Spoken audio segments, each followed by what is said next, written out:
Hi, I'm Blake Jones. I'm an assistant professor in human development and family studies at Purdue University. And I'm going to be talking today a little bit about the connection between sleep and obesity. And we know that, of course, we've seen rapid increases in obesity over the past 30 years. It's slowed down a little bit as far as how it's growing, but it's about tripled in rates for child obesity in the past 30 years. And a lot of people don't necessarily understand the connection with sleep and obesity. And so today I'm going to talk a little bit about some of the possible ways that these are connected. With sleep, it's really important to recognize that sleep is something that there's quite a large problem in our country with sleep issues, and different reports talking to pediatricians have suggested that anywhere between 20 and 40% of young kids have been reported to have sleep issues. And what's concerning about this is that it's not necessarily just that many kids have sleep issues, but a lot of parents would never report something like insufficient sleep to be an issue. A lot of parents are not aware of how many sleep hours that a child should get, especially at younger ages. And so it's pretty consistent in our different studies that we see parents will report, oh, my child is getting 8 or 9 hours of sleep every night. They're doing a great job. And we look at this and we see that these are 2 and 3 and 4-year-old kids. And the parents are proud of the amount of sleep that they're getting, not realizing that the National Sleep Foundation and others have suggested that kids that age are getting a minimum of 11 hours of sleep a night. So it should be more in the range of 11 to 13 hours. And these parents are proud that their kids get their full 8 hours a night, right? So this is a big drop in what they should be getting, and this is concerning. We've also seen that with adults, there's been a large drop in sleep over the past 30 or 40 years. In fact, some studies have shown that in the last 40 years, adults have lost about an hour or two a night of sleep on average.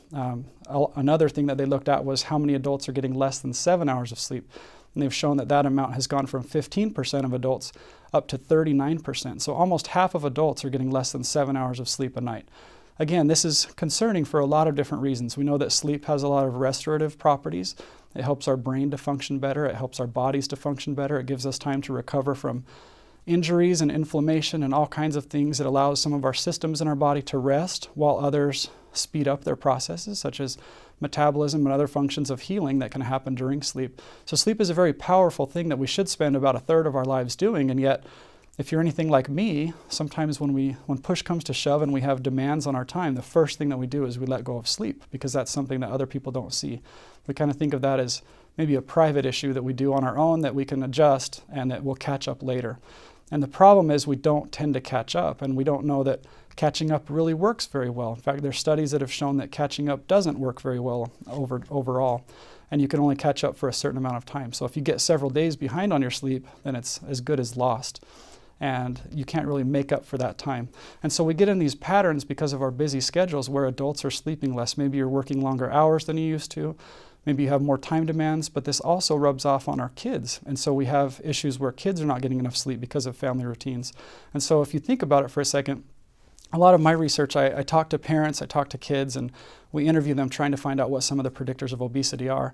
And when you talk to parents, one of the big challenges they have is just building those family routines that are consistent.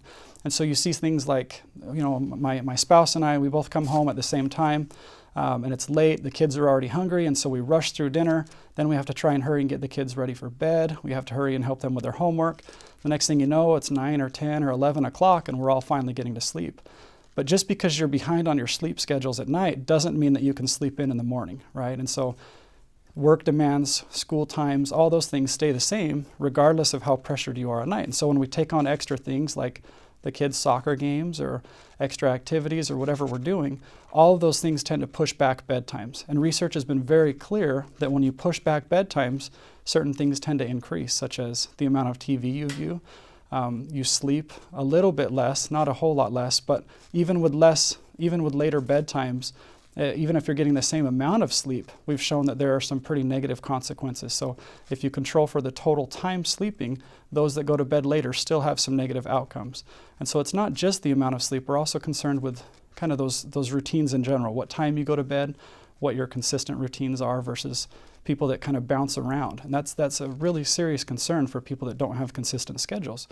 And so that's something that we need to be aware of. And there's a couple of different thoughts about why sleep and obesity might be related. And so I want to talk just for a second about some specific research examples that have come out. And in the last couple of years, we've seen things like there was a study by Dev et al.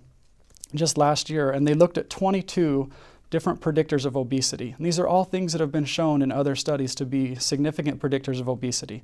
What they found is that out of those 22, insufficient sleep was the top predictor of child obesity. It was even higher than parent BMI, which surprised a lot of people, and it was higher than a lot of other factors, even when you control for things like parent education and family income and some other issues that we know are related to both sleep and obesity. It tends to be that, especially children in impoverished areas, there are some different racial and minority differences where certain kids are more predisposed to get less sleep or to have worse obesity outcomes. And we've seen these things are connected, but even when you control for those, we still see that sleep and obesity are related, and that's concerning. And so I want to talk just for a second about a couple of different possible links between sleep and obesity that are concerning.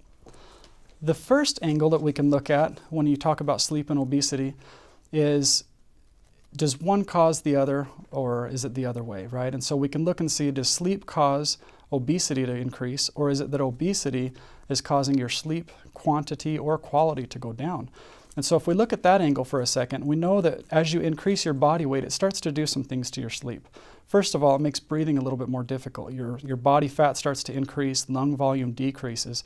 And some of these issues can significantly affect the quality of sleep. So even if you're going to bed and you're in bed for the 8 hours or 9 hours or whatever you plan, the quality of your sleep is going to go down somewhat for a lot of people if you're obese, because it starts to affect your throat, it starts to affect your chest. This pressure increases your breathing, having difficulties. And what happens is your sleep quality will start to go down. You see things like sleep apnea will start to occur more often. And with this insufficient sleep or lack of quality in sleep, you might be in bed for 8 hours but not really get the benefits of being in bed for that long. And so you see people that are just constantly tired, and a lot of it is not because they're not trying to get a consistent sleep routine, but more so because their body just isn't able to get the quality of sleep that they need because their weight is interfering with that. Again, a lot of this is through breathing, but it can be through other things as well, such as inflammation and pain. It might be a little bit more uncomfortable on your joints, on your back. It's harder to fall asleep, or it's harder to stay asleep once you're there. And so these are concerning things that we think that there might be some relationship between the amount of sleep you're getting just based off of your weight alone. So it's kind of more of a bidirectional cycle where they both affect each other. Going from the other angle, if you look at how sleep affects obesity, it seems that there's a lot more potential there. If I had to pick one or the other, I would say that that's probably the more concerning issue for a lot of people, because that seems to come first for a lot of people. What happens is they start getting busy with things, their sleep goes down, and this can happen again from the time of a young child on up. So your sleep starts to go down and your body goes into a different kind of cycle. So the thought here is that as your sleep decreases, you become energy deprived. So your body's used to using a certain amount of energy. It needs so much restorative time of healing and decreasing inflammation and letting you do your metabolism like you normally would during sleep. But if you're not getting enough sleep, your body starts to kick in a stress response. And it might not feel like stress. It might not be something that you think on a regular basis, yeah, I really feel stressed today because I didn't sleep enough last night. But inside your body, this is going on in your organs and in your cellular, even at the cellular level. And so there's some specific things that we think might be connected in kids that we've seen some patterns in adults. So one is called the HPA axis, and this is the hypothalamus, pituitary gland, and adrenal gland. So what happens is as your body starts to feel stressed, your hypothalamus sends a signal to your pituitary gland, which then goes to your adrenal glands just above your kidneys, and it says, okay, I'm stressed, I need more energy, I'm energy deprived because I didn't get enough sleep.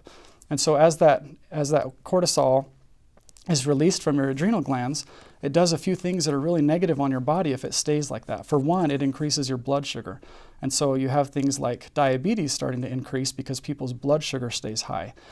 Some other ones that happen is you start to get more responses of ghrelin, which is a hormone in your metabolism that tells your body that you're hungry. Again, because you're energy deprived, your body is going to look for the quickest, easiest source of energy it can get. And so usually that involves eating fatty or sugary foods because those can be broken down and turned into energy pretty fast. And so you'll start to feel hungry a lot more often. Another thing is that at the same time, your leptin levels go down. And leptin is a hormone in your metabolism that helps your body to recognize when you're full. So not only are you not recognizing being full or having these satiety cues, you're also feeling hunger a lot more often. And so through this process, it can affect your eating. And they've shown this pretty consistently in studies that when you're sleep deprived, you tend to eat more calories. So that's one avenue that we think might have something to do with obesity, is that it puts your body at a constant state of stress, even though, again, it might not be a psychological form of stress that you feel, but internally your body has recognized this as a stress cue. And so it tries to eat certain foods. Another thing it does is it speeds up your metabolism a little bit, which might sound like a good thing.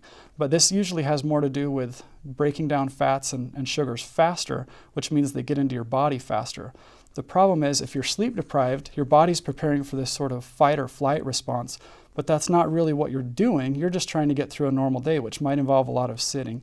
And so if you have a sedentary job and you're sleep deprived, you're sitting there all day waiting to use this energy that your body's picking up, and yet you're not really using all this energy. And you're probably tired, so you're a little bit less likely on a lot of circumstances to go and exercise and burn off these extra calories. And so it stores them as body fat so that it can save them for another time in case you're stressed again. But then we sort of get into this pattern again where, again, we don't sleep enough and we continue to build our body fat, and it just continues on and on. And then at a certain point, it makes things like exercise harder. It makes just getting around harder. And it's a lot more energy for your body just to maintain the body weight that you've gained. And so you feel like you want to eat more just to keep that body weight going. And so there seems to be some cycles here that are related, at least in adults, that we're interested in finding out if this is what happens with kids.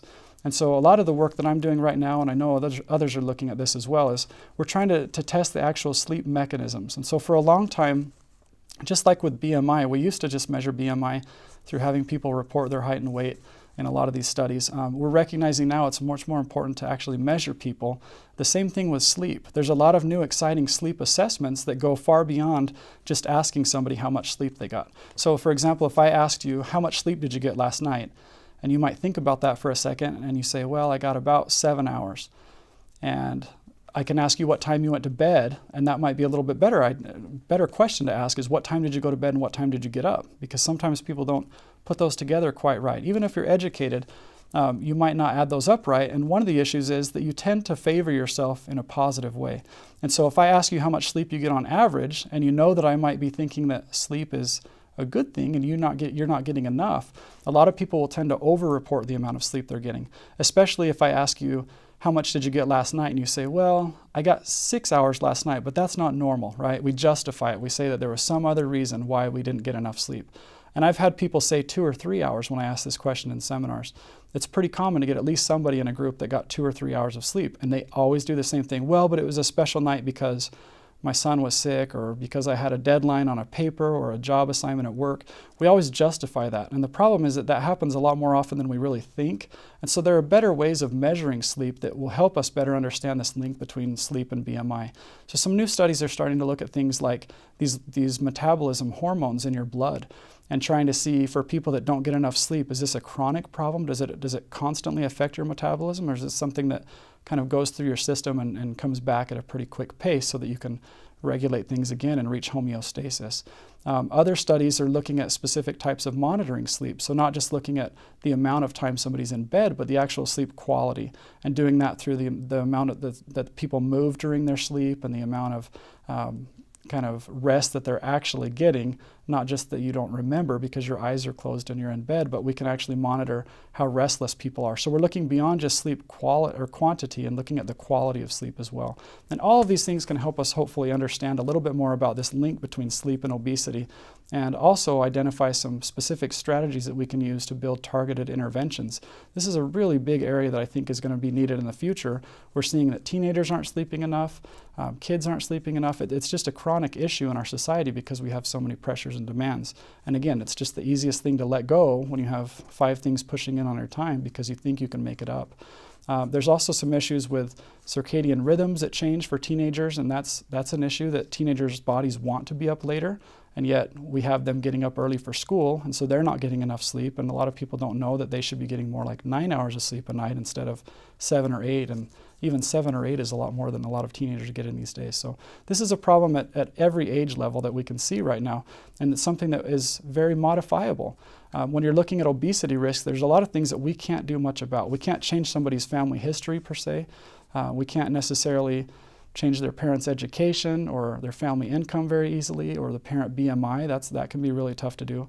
But we can do little things like changing sleep patterns. We can look at that as a good starting place, and I think that's something that shows a lot of promise for future interventions, both at the early childhood and at adolescent and adult levels as well. So that's something that I'm excited to be researching, and I look forward to the future and seeing what we can figure out.